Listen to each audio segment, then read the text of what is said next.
پیارے دیکھنے والوں، اگر جاپانیز لوگوں کے کھانے کی بات کریں تو جاپان دنیا کے ان ملکوں میں سے ہے جہاں کھانے کی کمی ہے۔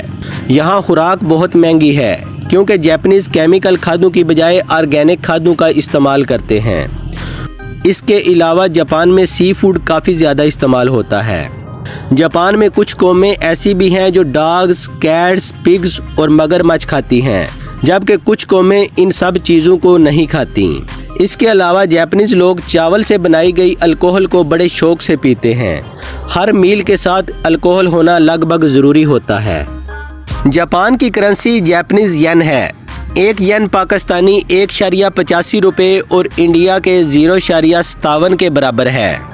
دوستو، جب ہم کھانا کھاتے ہیں اور منہ سے آواز نکلے تو برا سمجھا جاتا ہے، مگر جاپان میں بالکل الٹا ہوتا ہے۔ مطلب چاہے نوڈلز ہو یا کوئی اور ڈش، وہ آواز کے ساتھ کھاتے ہیں۔ ان کا ماننا ہے کہ اس طرح کھانے کا مزہ دگنا ہو جاتا ہے۔ جاپان میں کافی ریسٹورنٹس ایسے ہیں جہاں روبوٹس ویٹر کا کام کرتے ہیں اور کئی ہوٹلز کی ریسیپشن پر بھی روبوٹس کام کرتے ہیں۔ جاپانیز لوگ ٹریڈیشنل طریقے سے شادی کرنا پسند کرتے ہیں، مگر آج کل ماڈرن یورپین ماحول زیادہ عام ہے۔ دلہن یا تو ثقافتی ڈریس پہنتی ہے یا ماڈرن ڈریس۔ رسمیں اور روایات مذہب گاہوں میں پوری کی جاتی ہیں۔ نئی نویلی دلہن اور دلہا ایک دوسرے کو رنگز پہناتے ہیں اور کیک کاٹتے ہیں اور لوگ انہیں مبارکباد دیتے ہیں۔ جاپان کے لوگوں کی ایوریج عمر 70 سال ہے۔ یہ دنیا کا اکلوتا ملک ہے جہاں سب سے زیادہ بزرگ ملتے ہیں۔ جاپان کے لوگ خوبصورت پھولوں کا استعمال کرتے ہیں تاکہ ماحول صاف اور اچھا رہے۔ جاپانیز لوگ تازے پھول بہت پسند کرتے ہیں۔ یہ لوگ اپنے گھروں، سڑکوں، حتیٰ کہ فٹ پاتھ پر بھی ہر قسم کے خوبصورت پھول لگاتے ہیں۔ جاپانیز لوگوں کا پسندیدہ شوق مچھلی پکڑنا ہے۔ ہر جاپانیز کے گھر سے مچھلی پکڑنے کی کٹ ضرور ملتی ہے۔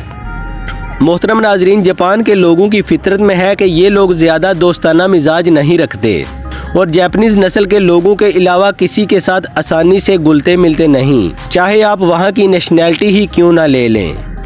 محترم ناظرین، جاپان کے لوگ ہنستے کھیلتے کہاں غائب ہو جاتے ہیں؟ اصل میں یہ لوگ اپنی زندگی کے مسائل سے تنگ آ کر دور پہاڑوں یا جنگلوں میں زندگی گزارنے چلے جاتے ہیں۔ جو لوگ اپنی زندگی کے معاملات سے تھک جاتے ہیں۔ بے شک جاپان ایک ترقی یافتہ ملک ہے، مگر یہاں بھی لوگ ڈپریشن کا شکار ہو کے خودکشی کرتے ہیں۔ ایک رپورٹ کے مطابق ہر سال لگ بھگ 1100 مرد اور عورتیں خودکشی کرتی ہیں۔ جاپان کا ریلوے سسٹم پوری دنیا میں اپنی ماڈرنائزیشن، تیز رفتاری اور وقت کی پابندی کی وجہ سے مشہور ہے۔ گھنٹوں کا سفر منٹوں میں اور منٹوں کا سفر سیکنڈز میں ہوتا ہے۔ جاپان نے 27 دسمبر 1940 کو جرمنی اور اٹلی کے ساتھ ایک معاہدہ سائن کیا۔ امریکہ کو یہ معاہدہ ایک آنکھ نہ بھایا۔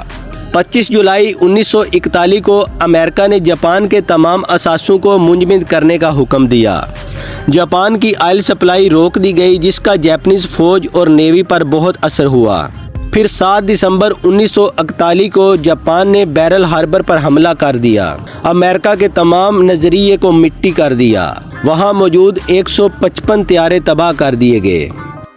امریکہ نے جاپان سے بدلہ لینا چاہا۔ یہ 6 اگست 1945 صبح کا وقت تھا۔ ہیروشیما کے لوگ ناشتہ کرنے اور کام پر جانے کی تیاری کر رہے تھے۔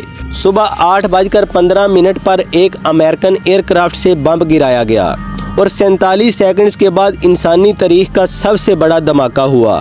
ہر چیز تباہ ہو گئی۔ جاپانیز حکومت کو اس کا بالکل بھی اندازہ نہیں تھا۔